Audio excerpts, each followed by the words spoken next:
অলাভজনক ও কার্যক্রমহীন হওয়ার কারণ দেখিয়ে দেশের 4 স্থলবন্দর বন্ধের সুপারিশ করেছে নৌ পরিবহন মন্ত্রণালয়ে গঠিত যাচাই কমিটি। রোববার এক সংবাদ বিজ্ঞপ্তিতে একথা জানানো হয়। এই স্থলবন্দরগুলো হলো নীলফামারীর চিলাহাটি, চুয়াডাঙ্গার দৌলতগঞ্জ, রাঙামাটির তেগামুখ ও হবিগঞ্জের বাল্লা।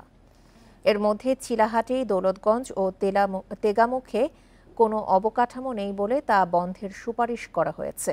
আর হবিগঞ্জের বাল্লা স্থলবন্দরের অবকাঠামো নির্মাণ হলেও ভারতীয় অংশ অবকাঠামো ও সড়ক না থাকায় এই স্থলবন্দরের পরিচালনা কার্যক্রম স্থগিত করার কথা বলা হয়েছে। গত নভেম্বর মাসে দেশের 8টি স্থলবন্দরের উপযোগিতা দেখতে একটি কমিটি গঠন করে নৌ পরিবহন মন্ত্রণালয়। এই কমিটি আরও 4টি স্থলবন্দরকে শর্ত সাপেক্ষে চালু রাখার সুপারিশ করেছে।